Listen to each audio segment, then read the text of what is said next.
Bilang asawa, wala tayong gusto kung hindi ang mahalin ng taong mahal natin. Subalit paano kung ang pagmamahal na gusto mo ay hindi mo makuha sa sarili mong asawa? Sa halip na pagmamahal ay pasakit ang pinaramdam sa iyo ng harap-harapan. Hanggang kailan mo matitiis ang asawa mong basura ang tingin sa iyo? Mananatili bang pagmamahal mo o darating ang araw na mahuhulog ang loob mo sa ibang lalaki? Sundan ang kwentong pag-ibig ni Mara.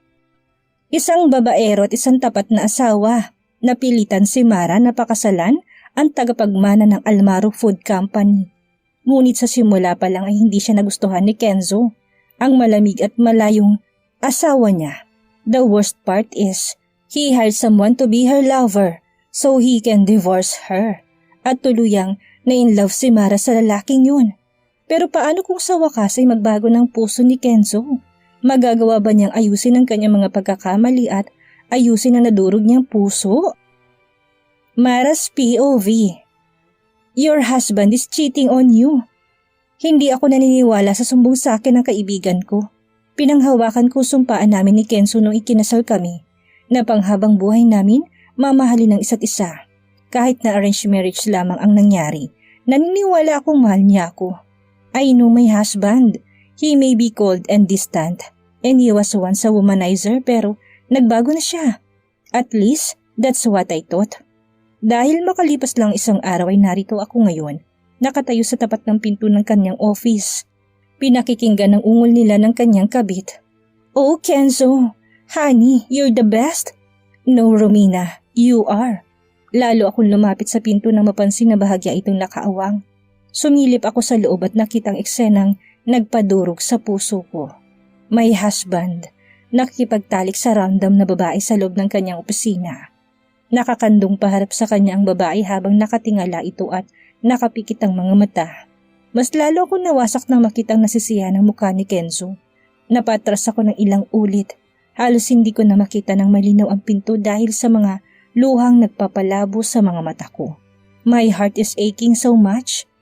So much that it was killing me. Kahit masakit, pinilit kong pakalmahin ang sarili ko. I tried so hard to stop myself from crying and patiently waited for him outside his office. Makaraan ng mahigit kalahating oras, bumukas ang pinto't lumabas silang dalawa. Natigilan si Kenzo na makita niya ako. I stood up and fake a smile at him. Desperado akong itago sa kanyang tunay kong nararamdaman. Kasi kahit nasasaktan ako ngayon, alam ko mas masakit kapag nawala siya sa akin. What are you doing here? Nakapamulsa siyang tumayo sa harap ko. Pinauna na niyang babae niya kaya naiwan kaming dalawa. Sino siya? My girlfriend. Napalunok ako nang walang kagatol-gatol niya akong sagutin. Parang ang dali lang sa kanyang sabihin ang bagay na yun. Kenzo, I am your wife. Sa papel, oo. Mabilis niya sinabi na lalong ikinadurog ng puso ko. Alam ko hindi niya ako mahal na ikasal kami. Arranged marriage plus it was his father's dying wish. Pero sa loob ng halos isang taon, akala ko'y natutunan niya na rin akong mahalin. But I was wrong. So wrong. Dahil nahuli mo na ako, baka pwedeng itigil ko ng pagpapanggap. Matamis niya akong hinditaan katulad ng lagi niyang ginagawa noon. Pretending. Hindi kita mahal, Mara. At kahit kailan, hindi kita magagawang mahalin. Kasal man tayo, hindi mo makukuha ang puso ko. Mara, gumising na po kayo. Ang malakas na boses ni Sanya at ang ilang ulit ng pagkalampag sa pinto ang nagpagising sa akin. Dali-dali akong bumangon mula sa pagkakahiga at patakbong lumapit sa pinto. Nabungaran ko nag-iisang katulong namin na magulong buhok at mukhang kagigising lang. Ma'am, dumating na si Sir Kenzo. Nasa baba po siya, nagwawala. Saglit ako natigilan sa narinig. Nang makabawi ay nagmamadali akong pumanaog at naabutan si Kenzo sa kusina. Nagkalat din sa sahig ang mga basag na plato at baso. Matulog ka na, ako nang bahala dito. Nginitian ko si Sanya bago lumapit sa asawa ko. What the fuck? Gising ka pa? Halos magsalubong ng mga kilay niya nang tumingin sa akin. Nasaktan agad ako sa tono ng pananalita niya. Para bang iritabe siyang makita ako. Naiinis at nawalan ng gana. Ano bang nangyayari sa'yo? Lasing ka na naman. Agad ko siyang inalalayan na mapansin na hindi tuwid ang pagkakatayo niya. This is all your fault. Kung wala ka lang sa buhay ko, masaya sana ako ngayon. Ilang ulit ako napalunok na marinig ang mga bagay na yun. You don't mean that, Kenzo. Lasing ka lang. Ninisahan niya ako habang nakapikit ang mga mata niya. Kesyo, lasing o hindi, still hindi pa rin kita gusto. Tinabig niyang kamay kong nakaalalay sa kanya. Pag-ewang-gewang siyang lumabas ng kusina at dumiretso sa hagdan para umakyat. Hinatid ko siya ng tingin habang naluluha ang mga mata ko. Nang tuluyan siyang mawala sa paningin ko, tahimik kong nilinis ang kalat na ginawa niya. Lumuhod ako sa sahig. Umiiyak na pinulot ang mga basag na plato. 1 taon na rin ang lumilipas mula nang mahuli ko siyang may kaulayaw na ibang babae sa loob ng opisina niya. 1 taon na rin na ganito lagi ang eksena sa tuwing umuwi siya ng lasing. Lagi siyang overtime sa trabaho at madaling araw na kung umuwi. Pagdating naman niya sa bahay, hindi ko rin siya makausap na matino dahil lasing na lasing nga siya. Kung hindi nagwawala ay mga ano-ano masasakit na salita naman ang sinasabi niya sa akin. Kesyo hindi niya ako mahal, hadlang ako sa kaligayahan at kalayaan niya, at pabigat lang ako sa kanya. Sa kabila ng lahat ng masasakit na salita, hindi ko siya binitawan. Maging kasing lamig man ng yelo ang pakikitungo niya sa akin, o kasing init ng bulikan ng timpla niya kapag kasama ako. Ayos lang, basta magkasama kami, ganito ko siya kamahal. Matapos maligpit ang lahat ng kalat, nagmamadali akong bumalik sa itaas dala ang 1 baso ng tubig. Naabutan kong kalalabas lang ni Kenzo mula sa shower. Tanging white towel ang tumatakip sa pang-ibaba niya. Uminom ka muna ng tubig. Lasing na lasing ka eh. Lumapit ako sa kanya, tinabot ang baso. Nilagpasan niya lang ako. Parang hangin na hindi malang binigyan ng pansin. Bumuntong hininga ako bago nilagay sa ibabaw ng side table ang baso na puno ng tubig. Saan ka ba galing? Halos gabi-gabi ka na lang ganito. Kulang na lang hindi na lumabas ang tinig ko. Natatakot kasi ako na baka magalit na naman siya sa akin. Wala kang pakialam. Napalunok ako sa nakuhang sagot mula sa kanya. Lumapit ako sa balkonahe kung nasan siya. Ganito laging ginagawa niya pagkatapos maligo. Maninigarilyo ng ilang minuto at pagkatapos matutulog na. Kenzo, sabihin mo naman sa akin kung saan ka nagpupunta. Gabi-gabi ako nag-aalala sa'yo. Hindi na nga ako makatulog sa kakahintay pagdating mo. Irritabling nilingon niya ako. Halos mapasok ako sa paraan ng pagtitig niya. Parang nagliliyab ang mga mata niya sa galit. Do you really wanna know where I've been? Ninisihan niya ako. Sa kandungan ng ibang babae. Tinapon niya ang sigarilyo sa labas at dumiretso sa kama. Pabagsak siyang naupo. Agad na namuo ang ilang buti ng luha sa mga mata ko. Nilingon ko siya para pagmasdan. Nakita ko nairita siya lalo na makita ang pagluha ko. Iiyak ka na naman? Tatanong-tanong ka tapos iiyak ka? Bigla siyang tumayo. Nagsuot siya ng abuhing t-shirt at pajama. Galit niyang tinapon sa sahigang tuwalyang nakapulupot kanina sa pangibaba niya. Bullshit, Mara! Kung iiyak ka rin lang, umalis ka sa harap ko! Bumalik siya sa kama tuluyan ng humiga. Matagal ako na natining nakatayo habang nakatingin sa kanya. Nang mapansin ko malalim ng paghinga niya, dali kong pinahid ang mga luha ko. Naupo ako sa kanyang tabi at pinagmasdan siyang mabuti. Kahit sa pagtulog, mukha pa rin siyang masungit. Kailan mo ba ako matututunang mahalin? Nilapit kong mukha ko sa kanya at marahang hinaplos ang malalambot niyang buhok. Binigyan ko siya ng halik sa pisngi. Nalimpungatan pa siya sa ginawa ko. Inis na tinabig niya ang kamay ko. Get away from me. Kumirot ang puso ko sa sinabi niya pero wala akong nagawa ko hindi ang dumistansya. Nahiga na lang ako at hinayaang muling pumatak ang mga luha ko bago muling natulog. Marahan akong bumangon mula sa pagkakahiga sa kama. Ingat na ingat akong hindi makagawa ng ingay sa takot na baka magising si Kenzo. Mababaw lang kasi ang tulog nito. Kaunting galaw at ingay nagigising. Kapag nagising ito nang hindi pa oras ng paggising niya, paniguradong iinit ang ulo nito sa akin na naman niya ibubunton. Puno ng pag-ingat ako lumabas ng kwarto at pumunta sa kusina. Kapag nasa bahay si Kenzo, gumigising ako ng maaga para ipagluto siya. Naghanda ako ng fried rice, boiled eggs and sausages para sa akin. Pancakes with whipped cream and strawberries naman kay Kenzo. Favorite breakfast niya ito eh. Pancakes. Sanya, where's my car keys? Napapitlag ako nang sumigaw si Kenzo mula sa itaas ng hagdan. Agad akong lumabas. Sabado ngayon kaya nagtaka ko kung bakit nakapang-opisina siya. Wala naman siyang trabaho tuwing weekends. Heto po sir. Inis niyang kinuha mula kay Sanya ang susi ng kanyang kotse. Paalis na siya nang bigla akong humabol. Aalis ka na kaagad? Kenzo, I prepared breakfast for you. Kumain ka muna. I'll just eat outside. Mabilis akong humarang sa kanyang harap sa kagustuhan na mapigilan siya. Ilang umaga na niya itong ginagawa. Nasasayang lang ang effort ko sa pagluluto dahil lagi siyang deadma sa mga handa ko. What are you doing? Nagsalubong agad ang mga kilay niya nang tingnan ako. Kagat-labi ako nagtungo ng ulo. Nagluto ako. Sige na, tikman mo muna. Umalis ka sa harap ko. Kung ayaw mong tamaan. Kenzo naman. Napapikit siya't nagbuga ng hangin. Parang nawawala na pasensya ang tinitigan niya ako. Napanguso naman ako. Fine. Irritable siyang pumasok sa kusina. Lumaki naman agad ang ngiti sa mukha ko. Sumunod ako sa likuran niya at mabilis siyang inasikaso. This is the first time again na titikman niyang niluto kong breakfast. Kaya halos ituring ko siyang hari. Naglagay ako ng isang tasa ng kape sa harap niya. Hindi ko alam kung anong gusto niyang inumin kaya maliban sa kape, may 2 baso rin ng orange juice at fresh milk sa tabi ng plato niya. Give me an alcohol. Bigla ako natigilan. Ha? Pero maaga pa, Kenzo.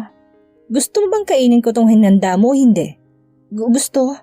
Tumayo ako para ikuha sana siya ng alak pero natigilan ako at muli siyang hinarap. Kenzo, magkape ka na lang o juice. Bakit ba masyado kang paladesisyon ha? Dahil masama sa kalusugan ng masyadong alkohol. Lasing ka na umuwi kagabi, pati ba naman ngayon? Shit! Malakas nitong tinapon sa sahig ang baso ng juice. Nabasag yun at nagkalat ang juice sa paligid. Tangina naman, Mara. Kung pakikialaman mo na lang lahat, mabuti pang hindi na lang ako umuwi. Lumakas ang kabog ng dibdib ko nang bigla siyang tumayo. Sorry na, Kenzo. Umupo ka na. Ikukuha na lang kita. Pinigilan ko siya sa braso niya pero malakas niya akong tinabig. Napasigaw ako sa sakit na bubagsak ako sa hig kung nasaan ang mga bubog na basag na baso. Para hindi tuluyang lumapat ang mukha ko sa hig ay sinangga ko mga palad ko. Mamara, Diyos ko, Ma'am! Agad akong dinaluhan ni Sanya. Nanubig agad ang gilid ng mga mata ko sa dulot ng sakit ng mga bubog. Ramdam kong pagbaon ng mga ito sa palad ko. Naku, paano ba ito? Ang daming dugo! Nilingon ko si Kenzo para humingi sana ng tulong.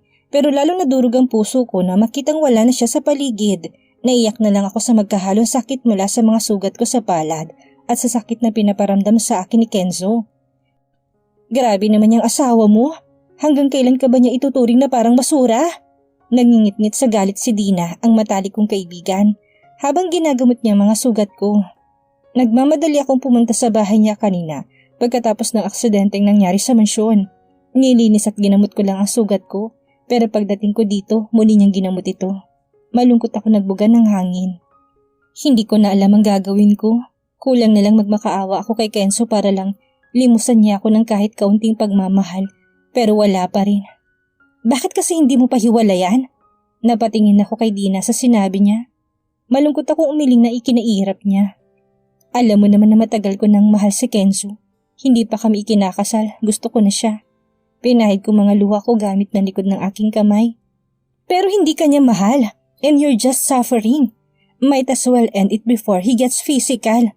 Mabilis ko inilingan ang mga sinabi ni Dina. Hindi siya ganun, best. Malamig man siya sa akin, hindi niya magagawang saktan ako. Sa ngayon, pero kapag patuloy mo siyang hinahayaan na itrato kang ganyan, magkakalakas loob niya na saktan ka.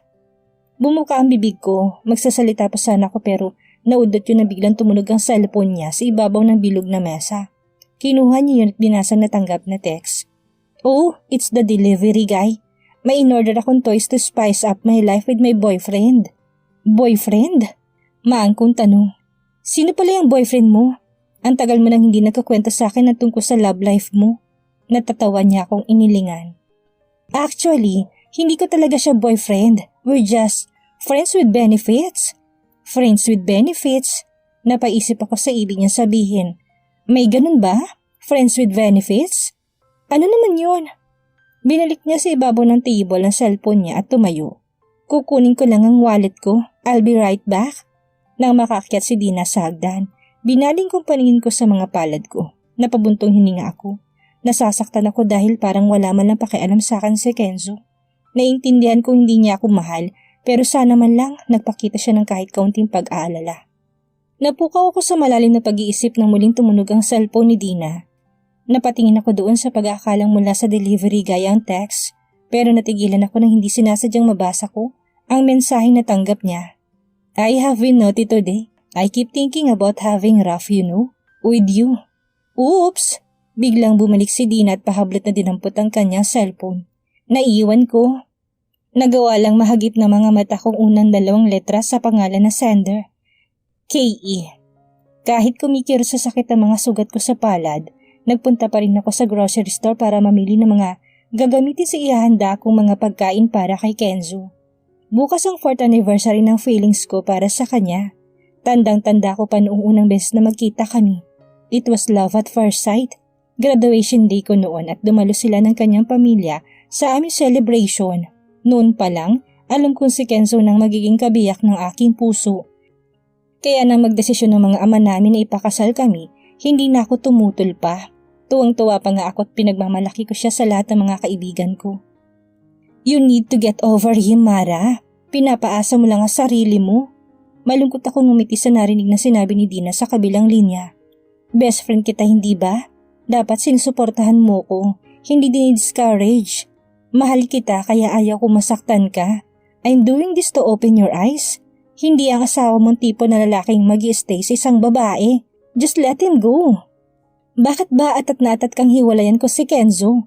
For the nth time, I won't let him go. I can never unlove my husband. Natigilan ako sa pagsasalita ng matanaw ang 2 tao sa may kalayuan. Kalalabas ko lang ng grocery store at naghihintay na lang na masasakyang taxi pa uwi. Parang dinudurog ang puso ko habang pinapanood na makipaghalikan ng asawa ko sa ibang babae. Nasa tabi sila ng kotse ni Kenzo pero hindi magawang pumasok kahit nakabukas ng pintuan dahil sa ginagawa. Marahang humahaplos at pumipis sila mga kamay ng asawa ko sa mahubog na katawan ng babae. Bigay todo naman ng babae sa halikan nila. Wala silang pakialam kahit pinagtitinginan na sila ng mga tao sa paligid. Hindi ko na nakayanan pang eksena at dali-dali akong sumakay ng taksing pumara sa harap ko. Nagunahan sa pagpatak ang mga luha ko na sandaling makapasok ako ng sasakyan.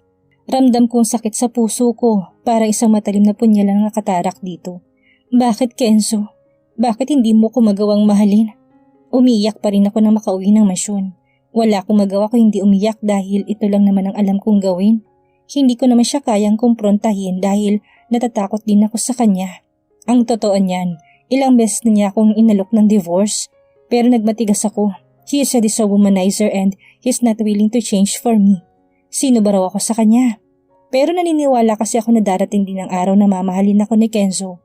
Kaso 2 taon na kaming kasal, wala pa rin nangyayari. Sa tuwing nagtatalik nga kami, lagi siyang may suot na kondom dahil ayaw niya ako mabuntis. Ayaw niya lalong matali sa akin kaya ayaw niya magkaanak kami. Sumapit ang gabi, malapit nang mag-alas 9 pero wala pa rin si Kenzo. Kanina ko pa siya tinatawagan, kaso hindi niya sinasagot ang mga tawag ko. Siguradong kung sino-sinong babae na naman ang kasama niya ngayon. Nagpapakasasa sa kama habang ako, heto, durog na durog ang puso't naghihintay sa kanya. Sa sobrang inis ay tumayo ako at lumapit sa cabinet. Pumili ako na maisusuot saka tinawagan ng kaibigan ko si Joshua. Jonah, hindi Joshua? Kaloka ka talaga? Umikot ang mga mata ni Joshua na may mapipilantik na mga pilik mata. Ang saya dito, Josh. Ngayon lang ako nakapunta sa ganitong lugar. Sumigaw ako bago sumimsim ng alak sa hawak kong glass. Nasa isang sikat na club kami sa Manila. Ang Black Liquid Club na exclusive lang sa mga artista at mahiyamang tao sa lipunan. Mabuti na lang, VIP ang kaibigan ko si Joshua rito kaya pinapasok ako. Ang tagal na kitang niyayayang mag-clubbing. Ngayon ko lang pumayag kung kailan kasal ka na. Sumayaw-sayaw si Joshua. Nasa gitna kami ng dance floor. Malakas ang tugtog sa loob, maingay at mausok. Sumasayaw ang iba't ibang kulay sa paligid. May mga babae rin nagsasayaw sa ibabaw ng stage kasama ng DJ. I want to have fun, sagot ko sa pasigaw na paraan. Sandali natigilan si Joshua at napatingin sa akin. Let me guess, it's about Kenzo again? Your asshole husband. Oo. Natawa ako bago lalong nagwala sa gitna. Lumaki ako mahiyain at masunuring anak sa mga magulang. Ni minsan hindi ako uminom ng alak.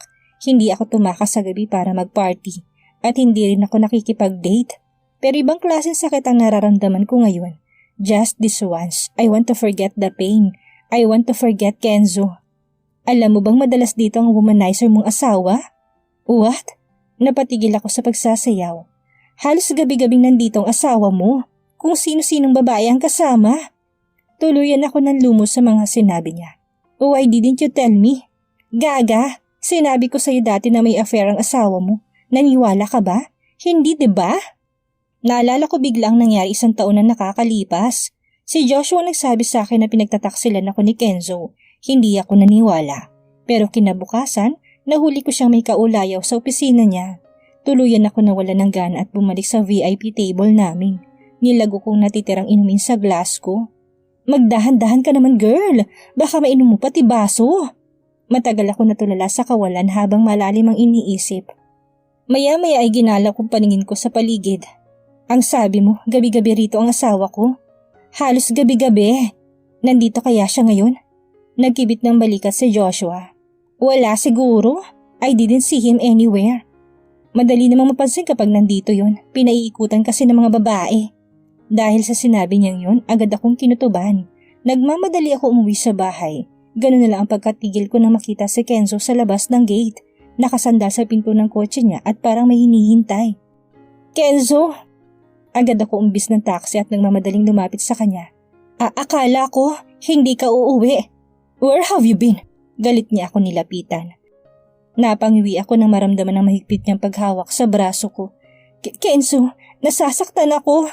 Answer me, woman. Saan ka nanggaling? Sa labas? Sino kasama mo? Mga lalaki mo? Biglang nagsalubong ang mga kilay ko sa narinig. Ibubuka ko na sana ang bibig ko para magsalita nang bigla niya akong hilahin papasok sa gate.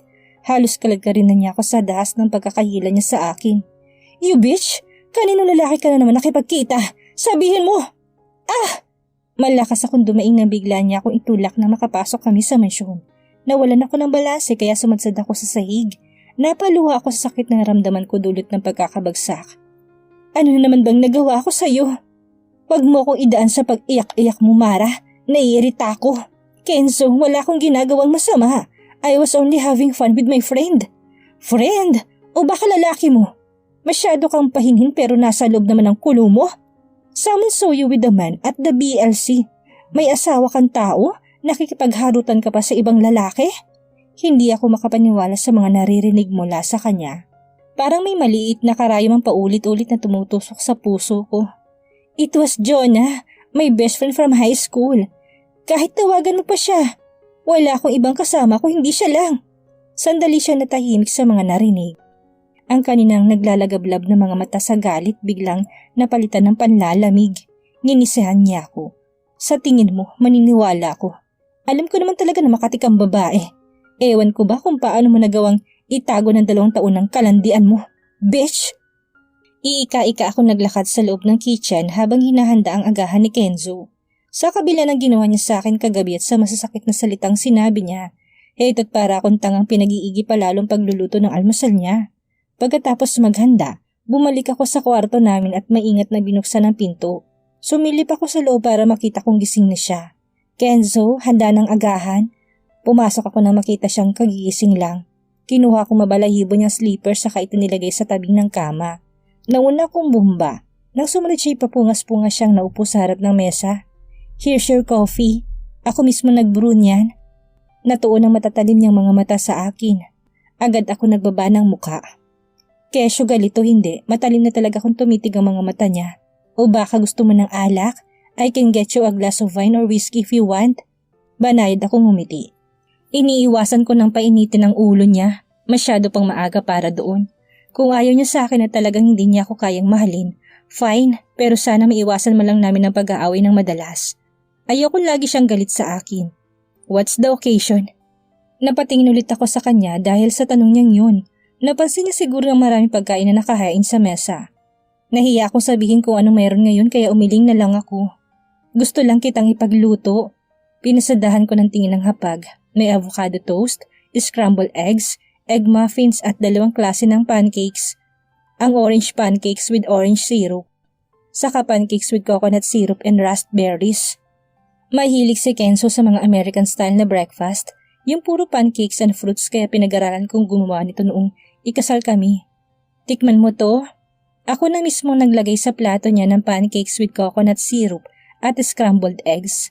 Nakangiti ko siyang pinagsilbihan sa kabila ng pananakit ng binti at ibang parte ng katawan ko dahil sa ginawa niya sa akin kagabi. Matatawag akong tanga o martir, Pero mahal ko lang si Kenzo. Hindi ako titigil sa pagmamahal sa kanya hanggang sa ilayo nila ang puso ko sa akin. Nang magsimula na siyang kumain, sandali akong pumunta sa kitchen para kunin ang niluto kong fried rice, longganisa at kamatis. Noong dalaga pa ako, madalas ako maiwang mag-isa sa bahay tuwing umaga. Parehong busy sa trabaho sina mami at daddy, kaya ang lagi kong kasamang kumain sina Yaya Marta at iba pang katulong namin. Sa madaling salita, nasanay ako sa pagkain ng heavy breakfast tuwing umaga. Habang nag-aalmusal kami, panay sulyap sa akin ni Kenzo, pati sa mga kinakain ko. Paminsan-minsan ay nagsasalubong pa ang mga kilay niya. Mahal, gusto mo bang subukan itong fried rice with longganisa? Masarap to. Napansin kong umasim agad ang mukha niya. Don't call me that. Bakit naman? Tinaliman niya ako ng mga mata kaya mabilis ako nagbaba ng muka. Pagkatapos magagahan ay bumalik din siya sa kwarto. Walang nangyari, ma'am? Lumapit sa akin si Sanya, malungkot akong umiling. At least, he finishes breakfast. Nagbuga ako ng hangin at pinagpatuloy ang ginagawang pagliligpit.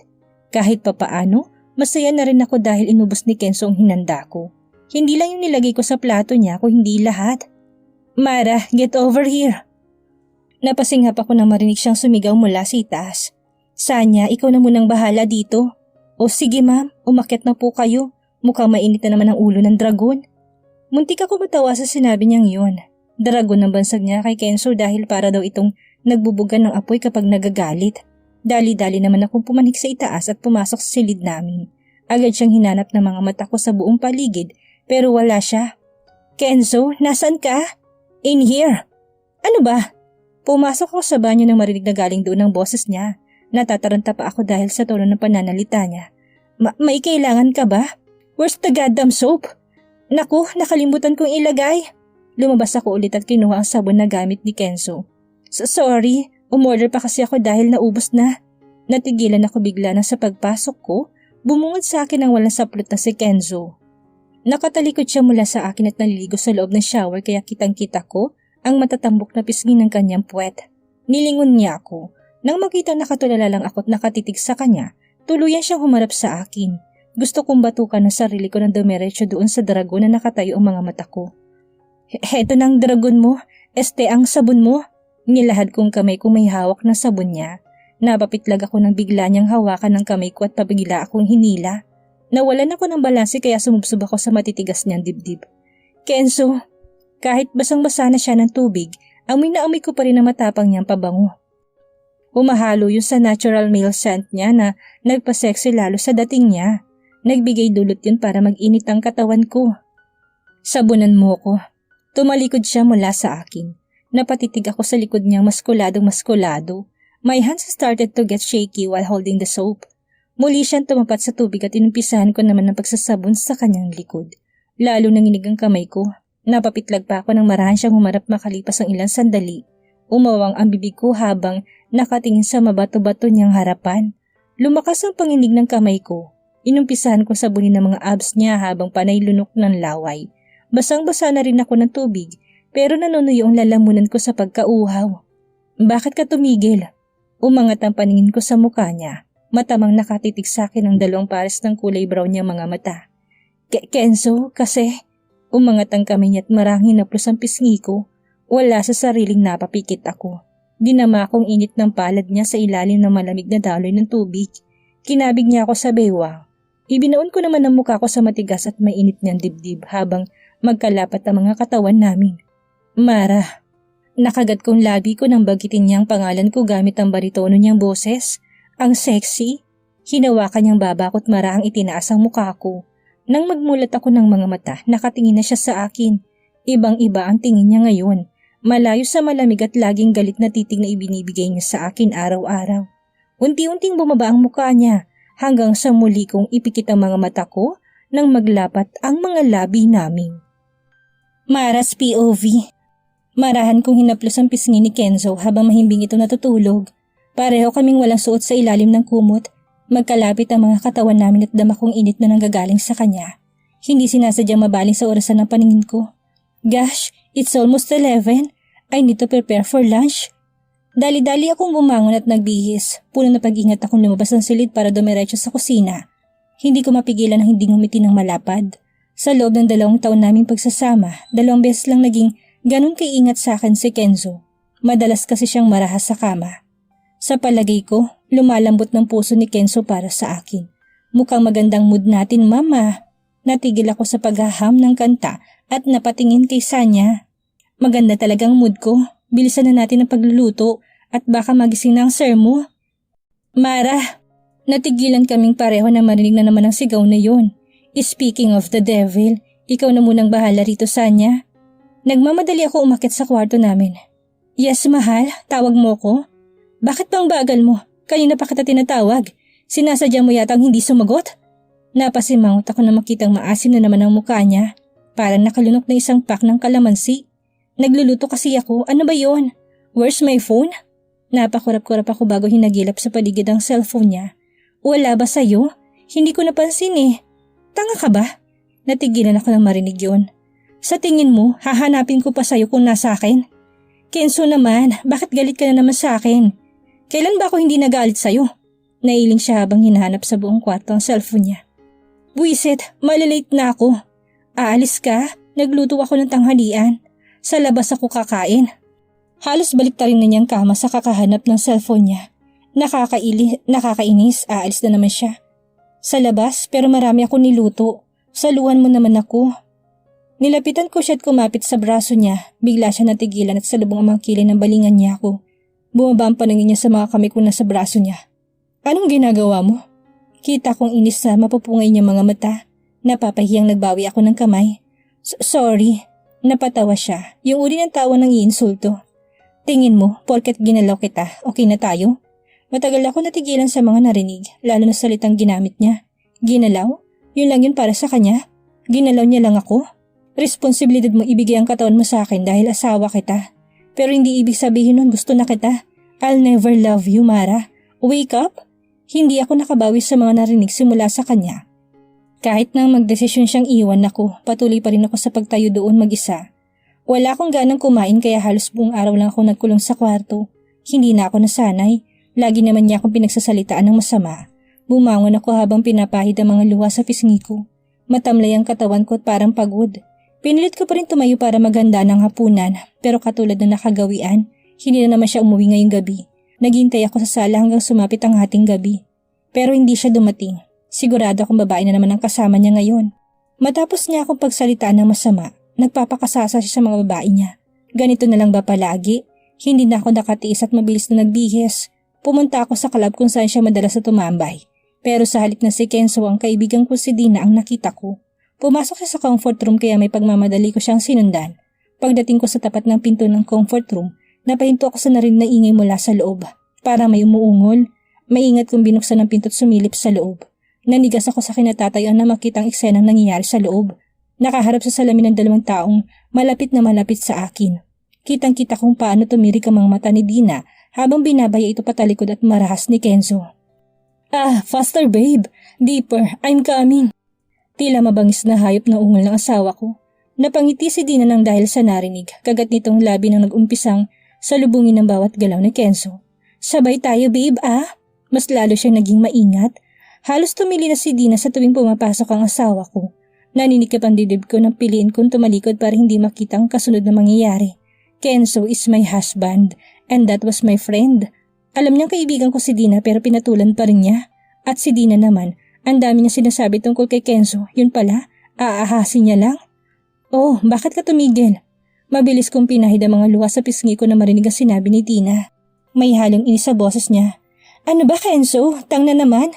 Lalabasan na ako eh. Masyado kang maingay. What babe? Wait. Hindi mo ko pwedeng bitinin. Bumukas ang pintuan ng comfort room at bumungad sa akin ng 2. Natigilan namang ito na makita ako.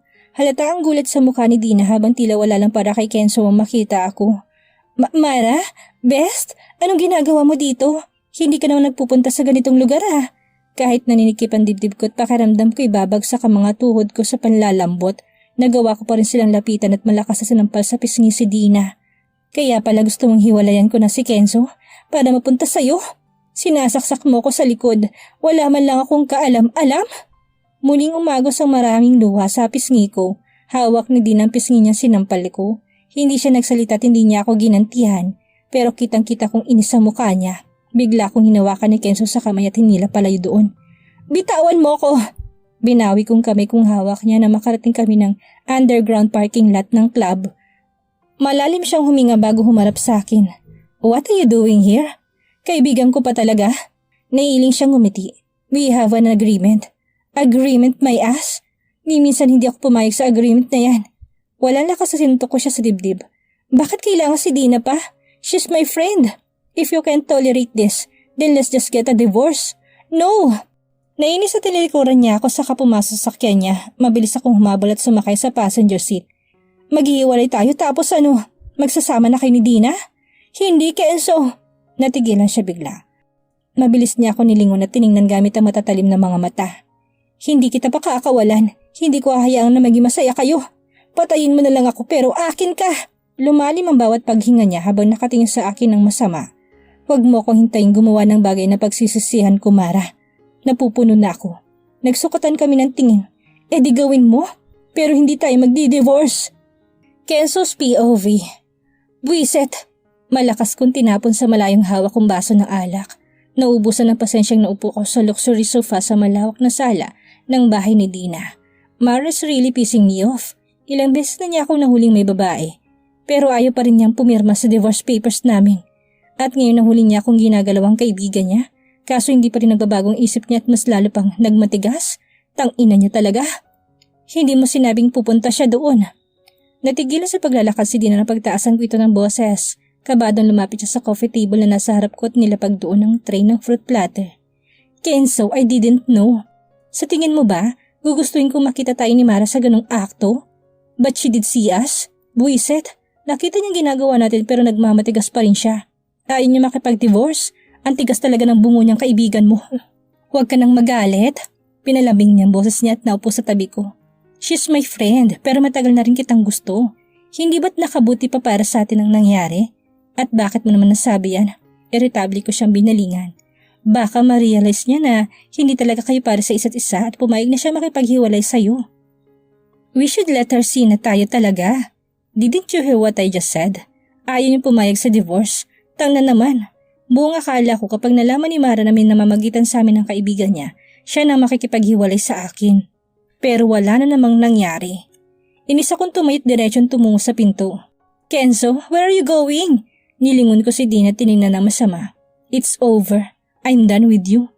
Halatang nagulat siya sa narinig, but I couldn't care less. She's boring and not even good in bed. Mas okay pa si Mara sa kama kaysa sa kanya. Kenzo, come back! Pilit siyang nagmakaawan na wag kong iwan, pero dahil sa nangyari na wala na rin ang gana ko sa kanya. Sir, parating na po sa bansa si Miss Herrera. She'll arrive at the airport in 2 hours. Inis kong binaba ang papeles na hawak ko. I've been working since I got here around 4 in the morning. Hindi ako umuwi sa bahay dahil paniguradang makikita ko na naman ang nakakainis na pagmumukha ni Mara habang umiiyak. I couldn't stand her. Naiinis ako sa tuwing nakikitang paawa niyang mukha, lalo na kung nagdadrama pa siya. Akala niya yata madadala ko sa paiyak-iyak niya. Who's Herrera? Kunutan nung binalingan kong sekretary ko. Napangiti naman si Lucy. She's the heiress of Herrera Retail, the only daughter of Diego Herrera. Half Brazilian, half Filipino. She's a potential investor, sir. Matagal ako natahimik dahil sa mga sinabi niya. I remember her. Ilang ulit siyang ibinida sa akin ni Mama noon. She wants me to get her for our company's benefit. Maya-maya ay dumating naman sa office ko si Ray, isa sa mga malapit kong kaibigan nung nasa kolehiyo ko hanggang ngayon.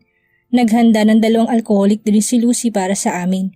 Hindi umiinom ng ibang drinks si Ray maliban sa alcohol. Binabalak siyang kunin ng kumpanyang kaaway namin. I need to get to her first. And how old is this Herrera? Tumingin ako sa sekretary ko na nakatayo pa rin malapit sa amin. 39 sir, still young, komento ni Ray matapos sumimsim ng alak. And very beautiful. She's also a model in Brazil and still single. Dagdag pa ni Lucy na ikinangiti ko. Sounds interesting. Nagkatinginan kami ni Ray. Pinapunta ko siya dito to ask him a little favor. Siguradong pinalilibutan ng bodyguards ni Diego ang anak nito. Kailangan ko masolong anak niya kung gusto ko makuha sila para sa kumpanya. What will I get if I help you? Napangiti ako sa tanong niya. What do you want? Seryoso niya akong tiningnan. Would you let me bang your wife? Mabilis na naglahong ngiti sa mukha ko dahil sa sinabi niya. Humigpit ang pagkakahawa ko sa baso nang makitang hindi nagbagong reaksyon niya. Are you serious? Ilang sandali pa kami nagsukatan ng tingin bago siya tumawa at umiling. I'm only joking, dude. Chill. Ayos ayusin mo mga biro mo. I just thought that maybe you don't want her anymore. I can have her if you want. Lalong nagdilim ang mukha ako sa mga sinabi niyang yun. Nangiinis siyang tumawa bago binawi ang mga sinabi. Just give me your brand new yacht. That will do. Wala akong paki kay Mara pero ayaw ko na inaangkin na iba ang pag-aari ko. Nakaparadang kotse ko sa labas ng airport. Tanaw ko mula sa loob ang mga hard bodyguards ni Ray na naghihintay sa loob ng sasakyan. Hindi sila basta-basta bodyguard dahil lahat ng tao niya i-train sa iba't ibang klase ng martial arts. At ina-hire sila hindi lang para promotekta ng tao. They are hired for killing. According to my secretary, may ugali si Herrera na tumatakas sa mga bodyguard niya para gumala mag-isa. Napailing ako sa iniisip. Kakaibang tagapagmana pala itong makakabangga ko. Sa sandaling makalabas ng airport si Herrera kasama ang bodyguard niya, tumigil sa tabi nilang dalawang kotseng kinalulunan ng mga tao ni Ray. Agad na hinarangan ng mga itong bodyguards ni Hermosa. Seeing the commotion, the woman sneakily left her guard and ran away. Umibis naman ako na sasakyan at agad siyang pinigilan sa braso na makalapit siya sa kotse ko. Miss Herrera?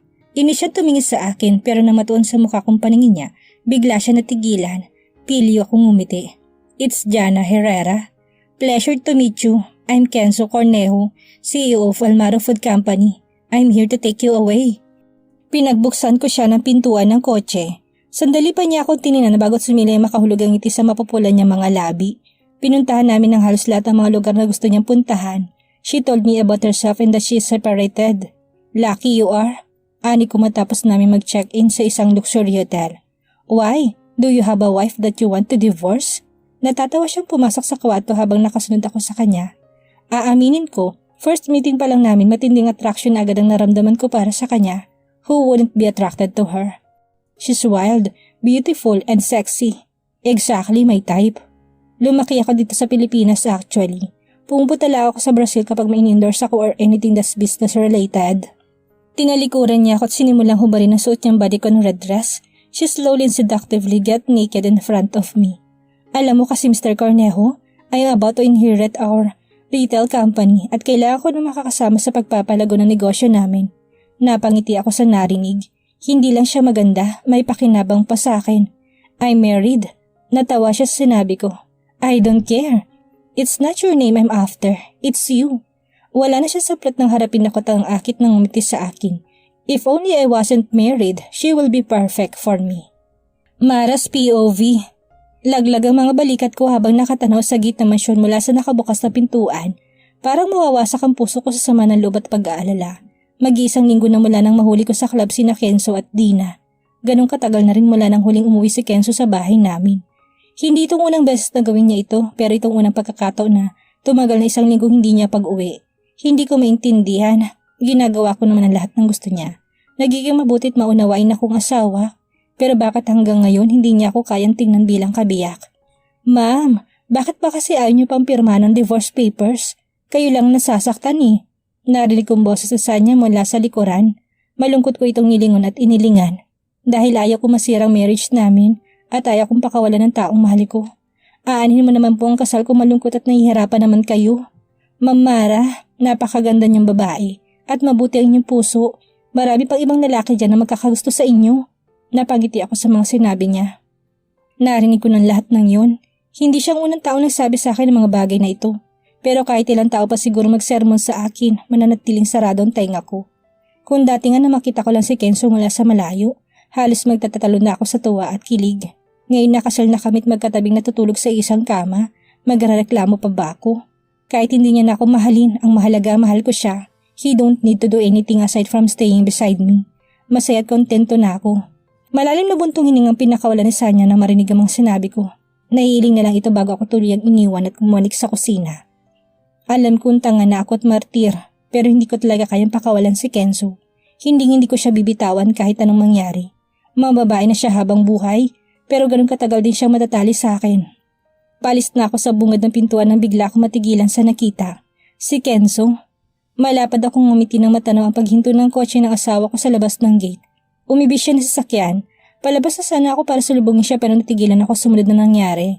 Napatulala ako nang may nakita akong babaeng bumaba sa passenger seat ng kotse niya. Agad niyang pinulupot ang mga kamay sa braso at tinalikan siya sa pisngi.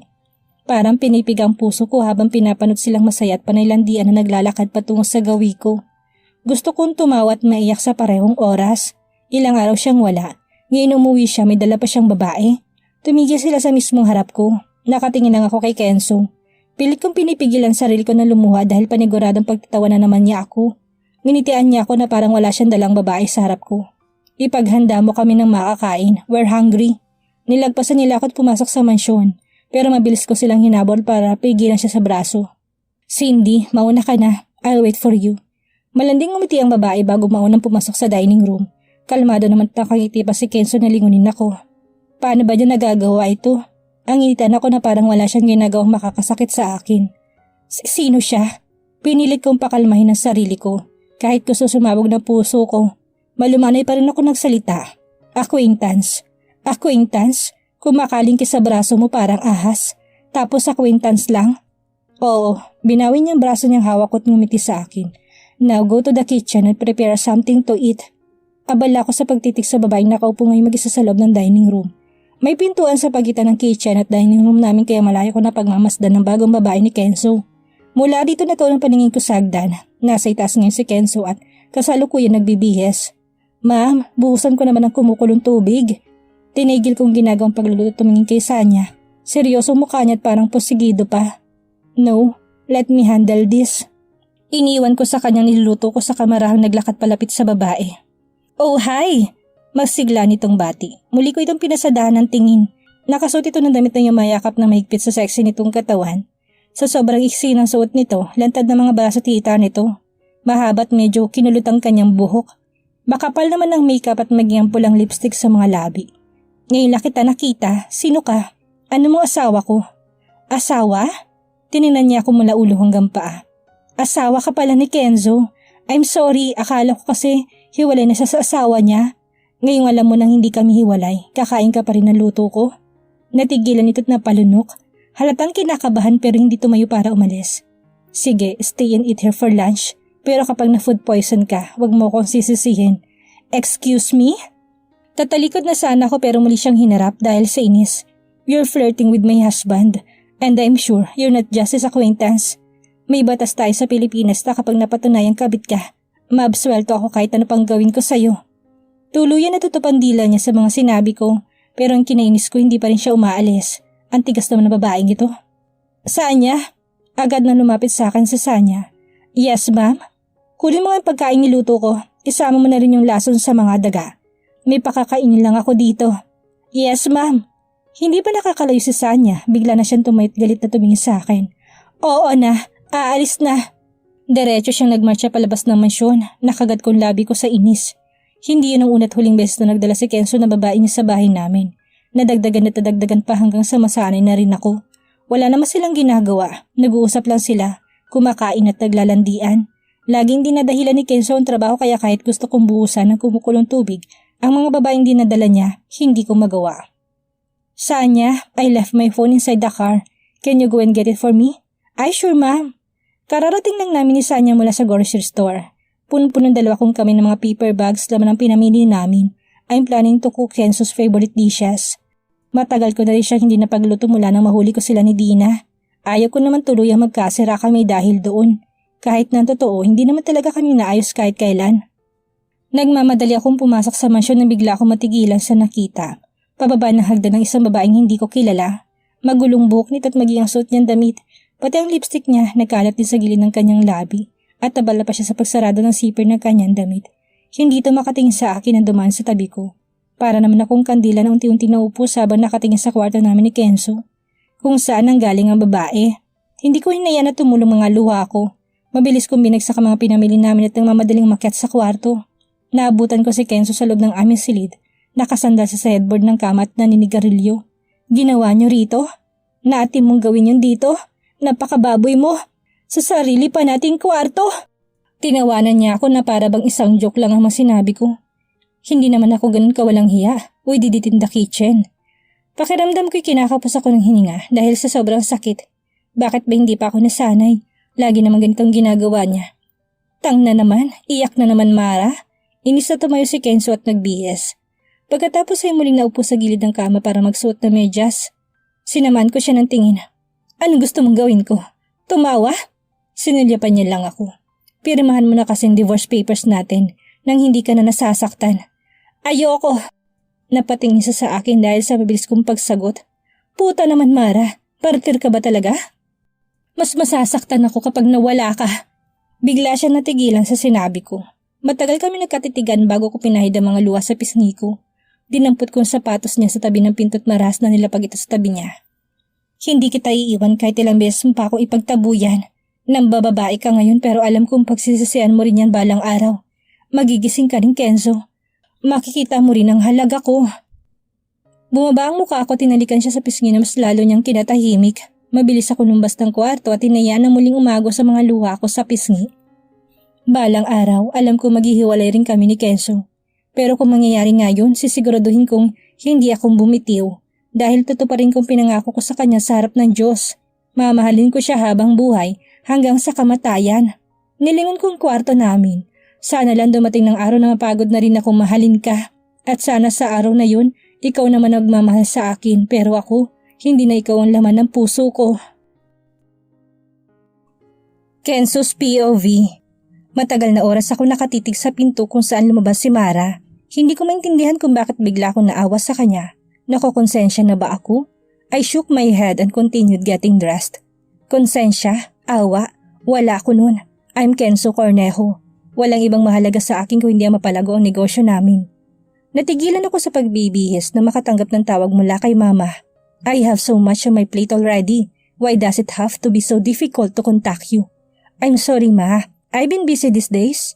Speaking of work, have you met with Diego daughter? Yes. Has she signed the contract with us? Naipikit ko mga mata ko nang tanungin niya yun. Pagkatapos namin makita ni Jana at maglaro ng ilang araw, nagsawa rin ako sa kanya. She's beautiful and good in bed, but there's something about her that makes me off. Not yet. Bumuntong hininga siya sa kabilang linya. You know how much important na Herrera retail to us? Gawin mo ng lahat para makuha siya. Huwag mong hayaang pagsisihan kung desisyon kong magtiwala sa'yo, Kenzo. Hindi pa ako nakakasagot, ibinaban niyang tawag. Matagal ako nakatingin sa cellphone ko.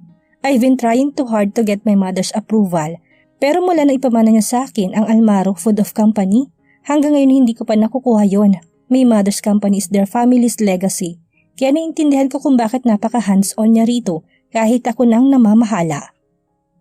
Niluto kong mga paborito mo, heto oh. Nakangiting kumuha ng baked cheesy shrimp si Mara at marahang inilagay sa plato ko. Mula sa pagkain ay nabaling ang paningin ko sa mga nakahanda sa mesa. Carbonara, rib-eye steak, veggie skillet, and even my favorite dessert. Tartio Myrtles. Lahat ng gusto ko, hinanda niya. Nagbukas pa siya ng mahal na alak at pinagsalin ako sa baso. What's the occasion? Hindi ba dapat nagagalit ka ngayon sa akin? Sa totoo lang, ang buong akala ko'y magtatalo na naman kami. Ganun naman lagi si Mara. May hinhin kuno at hindi makabasag pinggan pero katulad lang din siya ng ibang babaeng asawa ng isang bungangera. Gusto ko tuloy matawa ng maalalang ginawa niya kay Cindy noon. Si Cindy ang unang babaeng dinala ko sa pamamahay namin. I was hoping to get her pissed, kaya nagdala ko ng mga babae sa bahay. Baka kasi kapag sumobra na ako sa panggagago ko sa kanya, eventually susuko na rin siya at hihiwalayan ako. But instead of doing that, tinakot pa niyang lalasunin si Cindy. Matamis niya akong initian matapos hawakan ng kamay ko. Alam kong ginagawa mo, ginagawa ko. Natigilan ako sa pagkain. Nagdadala ka ng babae rito para magalit ako at hiwalayan na kita. Yun di ba? Natigilan ako sa mga narinig mula sa kanya. Buisit na babae ito. Is she a mind reader now? Well, I'm sorry Kenzo. That won't work. Kahit umabot pa ng 1,000 babaeng dadalhin mo sa pamamahay natin, hindi ako makikipag-divorce sa'yo. Kumunot ang noo ko nang makita kung paano niya akong initian habang parang nagbabanta ang mukha niya. Kain na, masarap itong lahat. And then, bumalik na naman siya sa pagiging sweet at akala mo'y inosente. Naiiling na lang ako. Minsan talaga pa iba-ibang ugali niya. Hirap ispelengin. Huwag mo na akong hintayin mamayang gabi, hindi ako uuwi. Saan ka matutulog? Busy ako sa trabaho, malamang sa opisina. Gusto mong dalhan kita ng pagkain sa office mo? Napatingin ako sa kanya nang pinalambing niyang boses niya. Ano bang akala mo sa akin, bata? Ang sungit mo naman. Ayaw ko lang na magutom ka. Ngumuso siya at saka tinuna lang sa pagkain ng atensyon. Pagkatapos mananghalian ay naghanda na akong pumasok sa office. Mabilis na lumapit sa akin si Mara dalang briefcase ko, susi ng kotse ko at cellphone ko. Dinaig pa niyang alalay ko. Ingat ka ha? Natigilan ako nang tumingkayad siya at mabilis akong hinalikan sa mga labi. Matagal kami nagkatitigan pagkatapos noon, nahihiya siyang umiti sa akin. Kahit ang pisngi niya ay pulang-pula sa kahihiyan. 2 taon na kaming kasal pero itong unang beses na ginawa niya yun. Tangna, bakit ba ako natutulala? Ano ngayon kung halikan niya ako? Mag-asawa naman kami. Buisit, nailing ako sa sarili ko nang maisip ang mga pinagsasabi ko. Ano yun? Okay lang nahalikan niya ako dahil kasal naman kami? Kailan pa naging okay sa akin ang kasal namin ni Mara? She's nothing but a headache to me. Kung pwede lang magbenta ng asawa eh. Ang tigas talaga ng babaeng yun. Habang sinasaktan ko, mas lalo pa yatang nahuhulog sa akin. Ang tanga talaga. Naiiling ako habang nakaupo sa silya ko at nakatanaw sa labas. Glass ang wall ng office ko at medyo may kataasan ng building ng company namin kaya malaya ko natatanaw ang view sa labas. Kanina mo pa bukang bibig ang asawa mo, sir. That's new. Shut up. Napahilot ako sa sentido ko dahil sa sinabi ni Lucy. Dahil sa inis ko, si Mara tuloy ang laman ng mga salita ko. Sir, if you want, I can help you. Natawa ako sa sinabi niya. Nilingon ko siya tinasan ng kilay. Nadala ko na lahat ng klase ng babae sa bahay. It's no use. Matigas ang paninindigan ni Mara.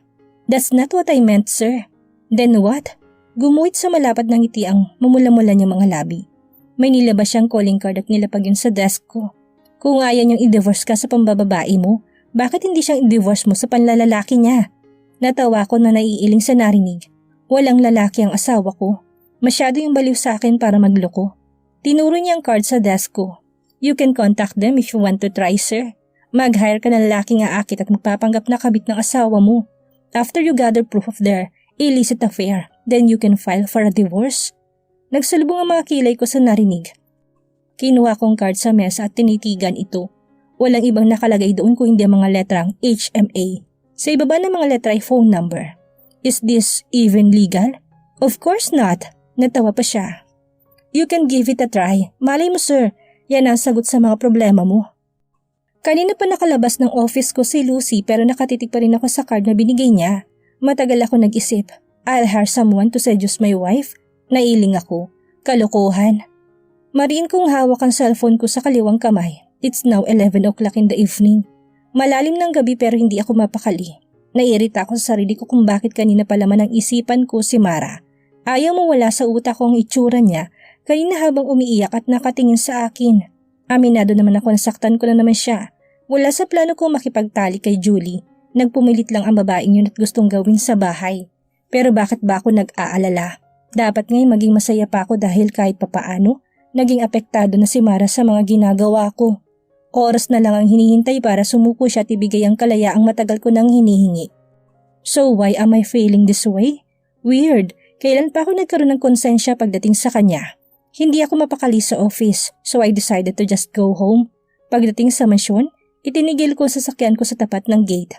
Isang red car nakita ko nakaparada doon. Jana, what are you doing here? Nilapitan niya ako na nakangiti. I need a place to stay. You can stay here? Bigla siya natigilan pero umiling. Yes, I can. We have a contract to sign, remember? Alam kong gustong makuha ng kumpanya niyo suporta ng Herrera Retail. You need me and I need you. Matagal ako natahimik sa mga sinabi niya. Nag-isip ako ng ilang sandali bago bumuntong hiningang tumungo. Pumasok kami sa mansyon and as I expected, Mara is still awake and waiting for me. Agad siyang tumayo na makita ako. Her eyes were sleepy but she smiled at me. Ganun na lang pagkatigil niya na makita si Jana sa likuran ko. Sino siya? You must be Kenzo's wife. Hi, I'm Jana, a friend of your husband. Friend? Tiningnan ako ni Mara. Halata nasasaktan at dismayado siya. Binulungan ko si Jana bago hinila sa braso si Mara at dinala ito sa kitchen. Mara, listen to me. She's an important guest to us. So don't do anything stupid. Stupid? Napabuga ako ng hangin. Nagkamali ka ng iniisip. Hindi ko siya babae. Mataman niya akong tinitigan. Hindi siya nagsalita pero halatang hindi na naman magandang iniisip niya. Ipahanda mo kay Sanya ang guest room. Dito siya matutulog ngayong gabi. Pero Kenzo, tinitigan ko siya ng masama na ikinatigil niya. Wala siyang nagawa ko hindi sumunod sa mga pinag-uutos ko. I can't mess this up. Mahalaga ito kay mama kaya dapat ko itong makuha. I went to the poolside where Jana was waiting. Natagpuan ko siyang niyakap ang sarili niya dahil sa lamig ng gabi. Hinubad kong suot ko ang jacket at sinuot ito sa kanya. Ipapahanda ko ang guest room. Are you sure you don't want to stay in a hotel? No, siguradong doon ako unang hahanapin ng mga tao ni Daddy. Then are you okay sleeping in a guest room? She looked at me and smiled seductively. Mas okay sana ko sa master's bedroom ako matutulog, right beside you. Umangat ang kamay niya at mapaglarong humawak sa bandang dibdib ko. Jana, binawi niya ito agad. I know. Your wife is here. Let's go inside. You're gonna froze to death if you stay here. Sandali ko siyang iniwan sa sala para puntahan sa itaas sa niya. Sinigurado kong maayos ang lahat para makuha na sa kanyang kailangan. I can't blow this up. Narinig ko nakipagkita ng CEO ng kalaban naming kumpanya kay Jana. Siguradong magagalit si Mama kapag naagaw pa ito ng iba. Pagbalik ko sa baba, nagtaka ako na makarinig ng mga sigaw mula sa kitchen. What the heck? Are you crazy? Naabutan kong sinampal ni Mara si Jana. Sandali ako natigilan bago mabilis na nilapitan ng dalawa. Mara, ano nangyayari dito? Iyan eh. Pulang-pula sa galit ang mukha niya nang ituro niya si Jana. Namumuon ng luha sa gilid ng mga mata niya. You bitch! How dare you do that to me? Hindi mo ba kilala kung sino ako? Lumayas ka rito. Lumayas ka sa pamamahay ko. Bigla niyang tinulak si Jana kaya malakas ko siyang tinabig sa balikat. I'm sorry, are you okay? Agad kong nilalayan si Jana nang kamutikan na itong mawala ng balanse. Anong klaseng asawa ba meron ka? Teach her some manners, Kenzo. Galing po sa kalyang babaeng yan. Inis siyang umalis sa harap ko at lumabas ng masyon. Matagal ako nagpigil ng galit bago binalingan si Mara na ngayon ay nakaupo na rin sa sahig. Naluluha siya habang nakatingin sa akin. God damn it. Wala ka na ba talagang gagawing maganda? Hindi mo ba kilalang babaeng yon? She's a potential investor, Mara. We need her for the company, for God's sake. Siya ang nauna, Kenzo. Ininsulto niya ako at sinampal. You should have just keep your mouth shut. Mas mahalaga siya kaysa sa'yo. Natigilan si Mara sa sinabi ko. Kahit ako man ay hindi inaasahan ng mga salitang lumabas sa bibig ko. Tang na talaga. Kung ano man susunod kong gagawin, that is on you. Malis ka talaga sa buhay ko. Iniwan ko siya doon at mabilis sa sinundan si Jana. Hindi na ako umuwi pa at nanatili na lang sa office. Jana won't talk to me and she won't even answer my calls. Lalo nang uminit ang dugo ko kay Mara. Pagdating ng umagi agad kong binuksan ang drawer ng desk ko at kinuha ang card sa loob. Tinawagan ko numerong nakalagay doon. Wala pang kalahating oras, dumating ang isang lalaki mula sa kumpanyang tinawagan ko. He is wearing a simple shirt paired with leather jacket, maong pants and a pair of branded shoes. River Bautista. Nilahad niyang kamay niya nang makalapit sa desk ko. Kenzo Cornejo, have a seat. Nakangiti itong naupo sa silyang nasa harap ng table ko. He has a proud smile on his face.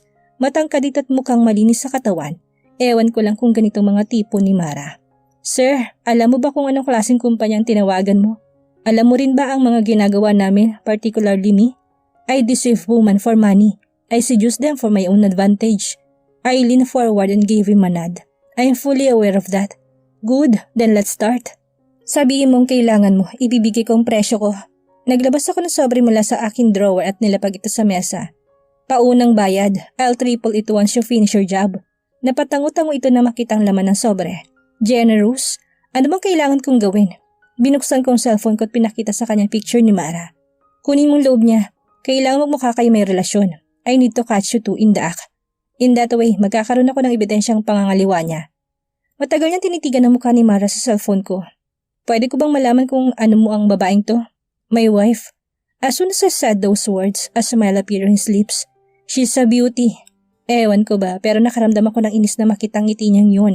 Lalo pa na mapansin ko matagal niyang pagtitig sa larawan ng asawa ko. Shit, bakit ba ako naiinis? Ito naman ang gusto ko, ang mawala ang pagmamahal sa akin ni Mara. Ilang ulit siyang tumango sa katumayo at nagpaalam sa akin. Hinintay ko siyang makalabas na opisina ko pero hindi pa siya nakakalayo. Muli siyang lumingon. Before I leave, I just want to ask you two things. My brows furrowed at what he said. What ano si Guy? What? Bahagya niya tinasang yung tuturo niya. Una, bakit mo gustong hiwalay ng iyong asawa? Personal na tanong yan, Mr. Alarcon. Natawa siya. I'm sure you can tell. Nagawa mo ngang iutos sa akin na akitin ang asawa mo. Ngumisi ako't nagpakawala ng mabigat na buntong hininga. Gusto ko ang kalayaan ko at hindi ko siya mahal. Sapat na ba yun? Talaga? Tango lang ang tinugon ko.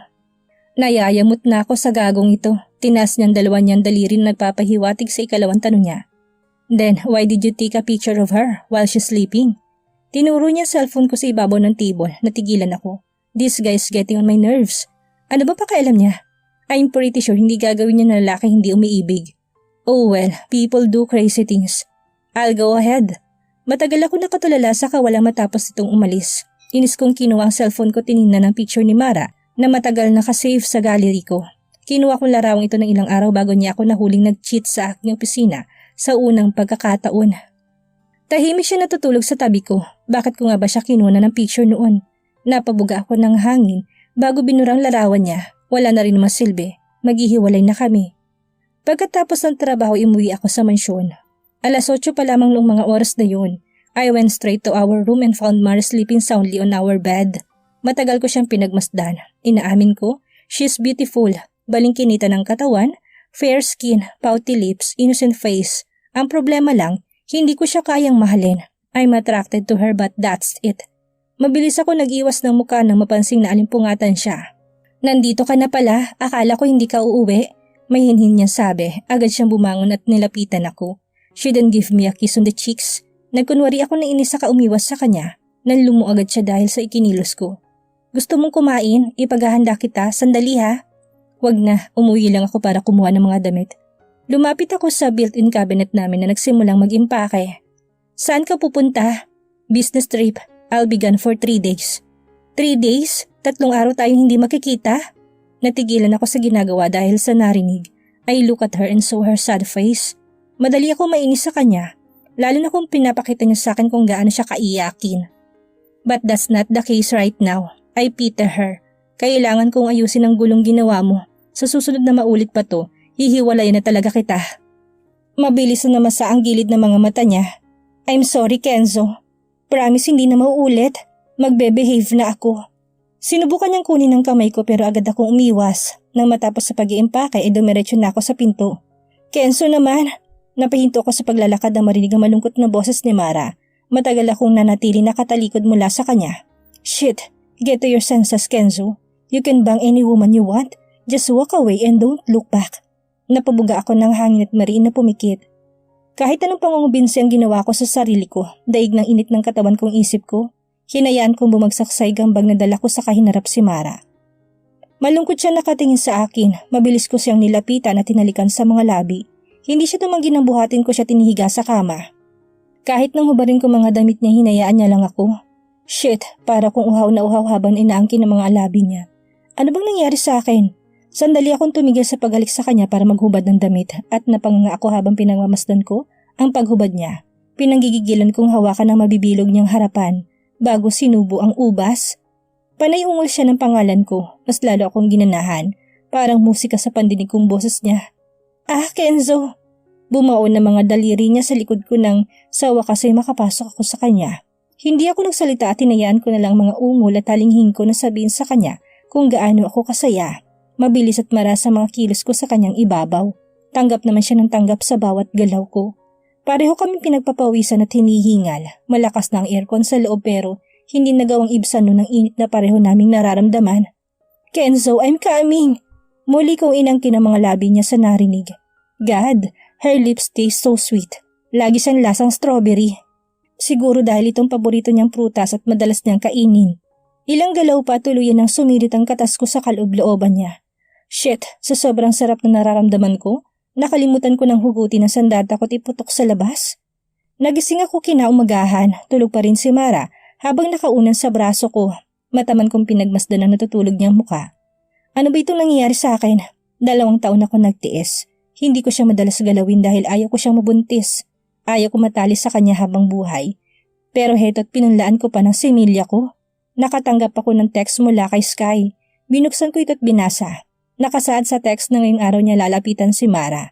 This is the reason why I decided to leave for 3 days. Hindi totoong may business trip ako. I lied because I want to give him this opportunity to get closer to my wife. Napatingin ako kay Mara sa tabi ko. Sandali ako nagdalawang isip. Pero bakit parang nagdadalawang isip ako? Ginusto ko ito kaya wala nang atrasan. Gusto kong mawala sa buhay ko si Mara. Mara's POV. Nagdesisyon akong lumabas para libangin ang sarili ko.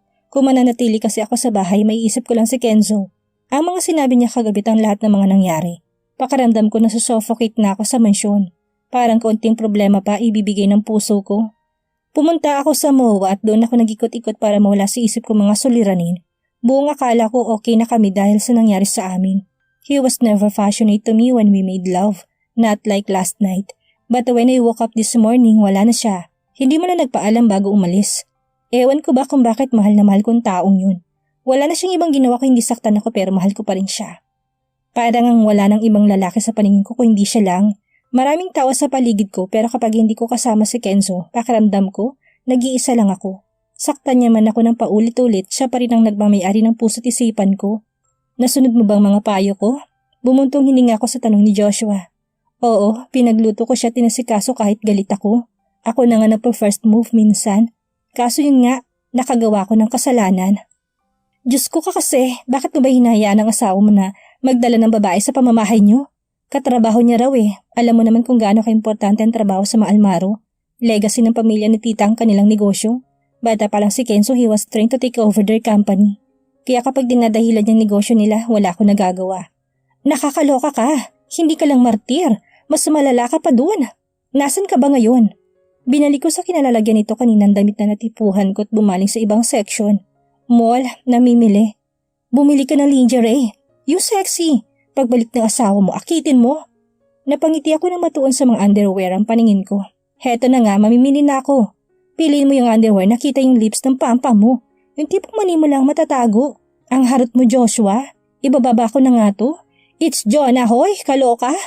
Natatawa kong binaba ng tawag at lumapit sa section ng mga lingerie. Naginit ang mga pisngi ko na makita kung gaano ito ka-sexy. May tatago pa ba rito? Kinilabutan ako nang maisip ang itsura ko kapag sinuot ko itong mga ito. My God, masusuot ko ba ito sa harap ni Kenzo? Umiling ako nang maisip kung gaano kahilig si Kenzo sa mga sexing babae. Kaya baka magustuhan niya rin ako kapag naging sexy ako sa paningin niya. Bumaba ang paningin ko sa sarili ko at nagpakagat labi. Mahilig ako magsuot ng mga dress pero yung hanggang talampakan ng haba at lagi kong tineternuhan ng blazer or jacket. Boring akong tawagin ni Kenzo ang paraan ko ng pananamit. Napangiti ako at kumuha ng ilang piraso ng mga lingerie. Yung mas sexy kaysa sa normal na lingerie. Kumuha ko ng favorite kong color pati favorite color ni Kenzo.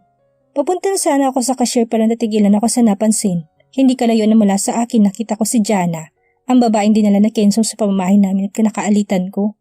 Kasalanan naman talaga niyang nangyari nung gabing yun. Sinabihan niya akong umalis ng mansyon at iwan sila ni Kenzo. Naginit biglang ulo ko kaya sinagot ko siya. Then she started yelling at me at sinampal niya ako kaya gumanti ako. Nahihiya ako nagbaba ng muka. Should I say sorry? Ang sabi ni Kenzo importante siya sa company nila. Maybe I should. Palapit na sana ako sa babaeng abala sa pagtingin ng mga bikini na matigilan na naman ako sa nakita. A man approached her from behind and hugged her. It was Kenzo. Halos madurog ang puso ko na makita kung paano maghalikan ng dalawa. Malalim at punong-puno ng pagnanasa. Halos hindi mapaghiwalay yung mga labi nila. Kumala sa halikan ng babae at may binulong sa asawa ko. Panay hagod at pisil naman si Kenzo sa puwet at iba't ibang bahagi ng katawan nito. Napansin ko na pangiti si Kenzo sa binilong ni Jana bago nito hinila ang babae. Pumasok silang dalawa sa isang fitting room. Anong gagawin nila sa loob noon? Wala naman silang dalang damit. Nanikip ang dibdib ko na maisip ang sagot sa sarili kong tanong. Tumalikod ako at naglakad palayo pero bigla rin natigilan. Alam ko hindi ako matatahimik. Kailangan kong makumpirma ang iniisip ko. Bumalik ako at mabilis na lumapit sa fitting room. Halata naman kung anong ginagawa nila. Pero siguro nga, masokista lang talaga ako. I want to hear it with my own ears. Baka sakaling magising ako sa katotohanan. Parang sinasaksak ng punyalan dibdib ko habang naglalakad ako palapit sa fitting room. Nang marating ito, tuluyang kumawala ang mga luha ko na marinig ang ingay sa loob. Oh, Kenzo, faster! Bangmihan! Mababangis na ungulang pinakawala ni Kenzo matapos ng mga sinabi ni Jana. Lalo naman lumakas ang halinging ng babae. Para itong mga star sa ex-videos kung umungol. Naghahalo ang sakit at sarap sa ungol na ginagawa nito. Is this what you want, bitch? Take this. I'm gonna get you pregnant. Yes, Kenzo. Buntisin mo ko.